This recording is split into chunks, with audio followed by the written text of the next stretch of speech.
महिलाएं नागा साधु कैसे बनती है, कितना कठिन होता है ये प्रोसेस और क्यों आजकल लड़कियां साधु बनती जा रही हैं और लोग कैसे मगरमच्छ की खेती कर करोड़ों कमा रहे हैं और इसी वजह से जल्द ही खत्म होंगे मगरमच्छ। और इजराइल की एक ऐसी सिंगर जिसे देखकर आप भी उनके दीवाने हो जाएंगे। और क्या सच में पिराना मछली इतनी खतरनाक होती है जितना उन्हें टीवी और फिल्मों में दिखाया जाता है। और सुनील शेट्टी ने क्या किया था कि लोग आज भी इनकी तारीफ करते हैं और इस बंदे को रेगिस्तान का शेर क्यों कहा जाता है, जानेंगे इन सभी सवालों के जवाब और कई मजेदार फैक्ट्स के बारे में। बस आप वीडियो के अंत तक बने रहिए। नंबर 1, आजकल सोशल मीडिया पर लोग इजराइल की मॉडल्स को काफी पसंद कर रहे हैं। अन्ना जाक एक इजरायली मॉडल और सिंगर है। ऐना ने बहुत ही कम उम्र से ही सिंगिंग शुरू कर दी थी। 2017 में जब वो मात्र 16 वर्ष की थी तब उन्होंने अपना पहला सॉन्ग मनी मनी लॉन्च किया था। उस गाने को यूट्यूब पर काफी पसंद किया गया, जिसके बाद उन्होंने माई लव और बैंग बैंग जैसे गानों के जरिए वाहवाही बटोरी। सोशल मीडिया पर उनके गाने हिट होने लगे। इसके बाद लोगों ने उन्हें इंस्टाग्राम और टिकटॉक पर फॉलो करना शुरू किया।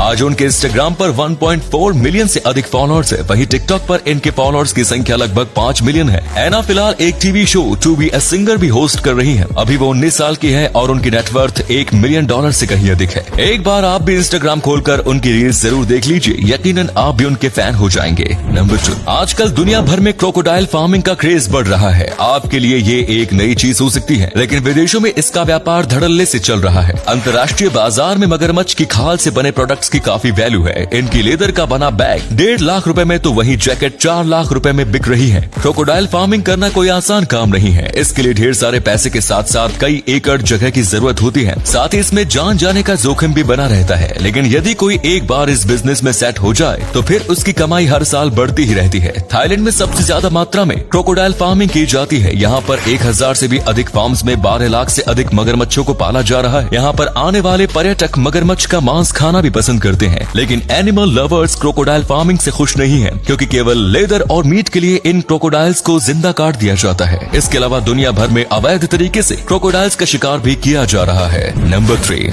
अक्सर फिल्मों में दिखाया जाता है कि पिराना नाम की मछली बहुत ही खौफनाक होती है, जो किसी भी इंसान के शरीर को चंद सेकंड में ही नोच नोच कर खत्म कर देती है। लेकिन असल में पिराना इतनी खतरनाक भी नहीं होती जितना उन्हें टीवी और फिल्मों में दिखाया जाता है। दुनिया भर में पिराना के 30 से अधिक प्रजातियों की खोज की जा चुकी है। कहा जाता है कि जिस नदी में पिराना मछली होती है वहाँ धीरे धीरे अन्य सभी मछलियाँ खत्म हो जाती हैं। लेकिन इन सब बातों में पूरी तरह सच्चाई नहीं है। पिराना मछली अधिकतर अपने से छोटी आकार वाली मछलियों का ही शिकार करती है। इनमें सबसे घातक रेड पिराना, ब्लैक पिराना और सैन फ्रांसिस्को पिराना होती है। पिराना मछली की बाइट पावर अपने शरीर से 30 गुना अधिक होती है, जो अन्य किसी भी समुद्री जीव के मुकाबले काफी ज्यादा है। पिराना मछलियाँ इंसानों के लिए इतनी ज्यादा घातक नहीं मानी जाती। इसके अलावा वो जैगुआर को भी ज्यादा कुछ नहीं कहती। यदि आप पिराना के आसपास शांति से रहेंगे तो वो भी आपको कुछ नहीं कहेगी। इसलिए जैगुआर आराम से पानी के अंदर अपना शिकार ढूंढ लेता है, क्योंकि वो बिल्कुल हलचल नहीं करता। नंबर 4, कुंभ मेले में नागा साधु सबसे मुख्य आकर्षण का केंद्र रहते हैं। लेकिन क्या आपने सोचा है कि महिलाएं नागा साधु कैसी बनती हैं? महिलाओं का नागा साधु का जीवन बहुत कठिनाइयों से भरा होता है। उन्हें रोजाना ब्रह्म मुहूर्त में उठकर कठोर परिश्रम करना होता है। लेकिन इन सब से पहले उन्हें इससे भी कठिन परीक्षा से होकर गुजरना पड़ता है। नागा साधु बनने के लिए महिला को 6 से 12 साल तक सख्त ब्रह्मचर्य का पालन करना होता है। उन्हें अपना घर परिवार सब कुछ त्यागना होता है। साथ ही उन्हें अपनी वेशभूषा का त्याग करना होता है और केवल एक वस्त्र को स्वीकार करना होता है। हालांकि नागा साधु बनने के बावजूद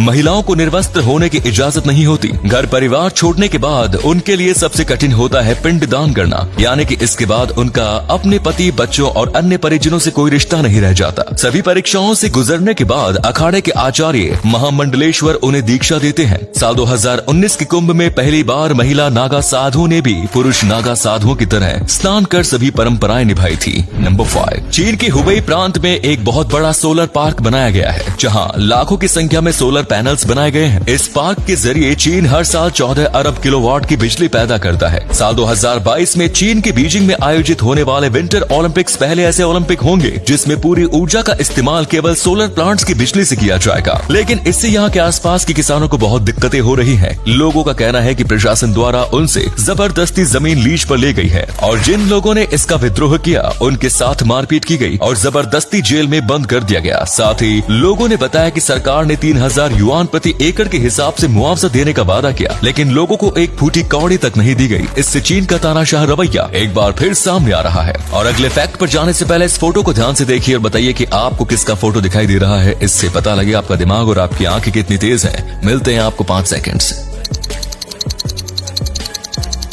नंबर 6, बॉलीवुड इंडस्ट्री में कई ऐसे सुपरस्टार्स हैं जो अपनी रियल लाइफ में भी हीरो हैं। सुनील शेट्टी भी अपनी रियल लाइफ में किसी हीरो से कम नहीं है। सन 1996 में मुंबई के रेड लाइट एरिया में एक रेड पड़ी थी। यहाँ से 456 लड़कियों को छुड़ाया गया, जिनमें से 128 लड़कियां नेपाली थी। जब सभी लड़कियों को उनके घर भेजा जा रहा था तो इन नेपाली लड़कियों के पास ना तो घर जाने के पैसे थे और ना ही कोई नागरिकता का प्रमाण। जब ये बात सुनील शेट्टी को पता लगी तो वो मदद के लिए आगे आए और एक प्लेन की मदद से सभी लड़कियों को नेपाल पहुंचाया। पिछले 24 सालों से उन्होंने ये बात किसी को नहीं बताई। हाल ही में एक महिला ने इस बात का खुलासा किया जो उन 128 महिलाओं में शामिल थी। सुनील शेट्टी के इस नेक काम के लिए एक लाइक बनता है। नंबर 7, महाराष्ट्र में एक पिता ने अपने बेटे की जिद पूरी करने के लिए कबाड़ की मदद से जीप बना डाली। उन्होंने ये जीप केवल लोहे के कबाड़ से तैयार की है, जिसे बनाने में कुल 60,000 रुपए की लागत आई। ये आम गाड़ियों से अलग किक से स्टार्ट होती है। हालांकि सड़क पर ये गाड़ी चलाना वैध नहीं है। सोशल मीडिया पर इस गाड़ी की वीडियो वायरल होने के बाद आनंद महिंद्रा ने पिता की तारीफ की। साथ ही वे इस जीप से इतने प्रभावित हुए कि खुश होकर एक बोलेरो कार गिफ्ट में देने का ऐलान कर दिया। नंबर 8, अब हम आपको एक ऐसे योद्धा के बारे में बताएंगे जिन्हें लायन ऑफ डेजर्ट यानी रेगिस्तान का शेर भी कहा जाता है। ये कहानी है लीबिया के रहने वाले उमर अल मुख्तियार की। सन 1911 में लीबिया के ऊपर इटली ने हमला कर दिया था। इसके बाद इटली से अपने देश को आजाद कराने के लिए लीबिया ने एक जंग छेड़ दी। हालांकि इटली की सेना के आगे लीबिया की सेना में दम नहीं था, लेकिन लीबिया के लोगों ने हार नहीं मानी। लीबिया की तरफ से उमर अल मुख्तियार ने सेना की अगुवाई की। उमर केवल एक मदरसे में पढ़ाने का काम करते थे। वे छिपकर अपनी टुकड़ियों के साथ इटली की सेना पर हमला कर दिया करते थे और तुरंत ही रेगिस्तान में कहीं गायब हो जाते थे। इटली की सेना से वे 20 वर्षों तक युद्ध करते रहे। सन 1931 में कुछ मुखबिरों की मदद से उमर को पकड़ लिया गया और उन्हें सड़क पर खड़ा कर फांसी दे दी गई। लेकिन उनका नाम आज भी लीबिया के इतिहास में अमर है। उनकी जीवनी के ऊपर हॉलीवुड में एक फिल्म भी बनाई जा चुकी है। तो उम्मीद है ये वीडियो आपको पसंद आया होगा। अगर आया तो लाइक कीजिए, शेयर कीजिए, कमेंट्स कीजिए। धन्यवाद।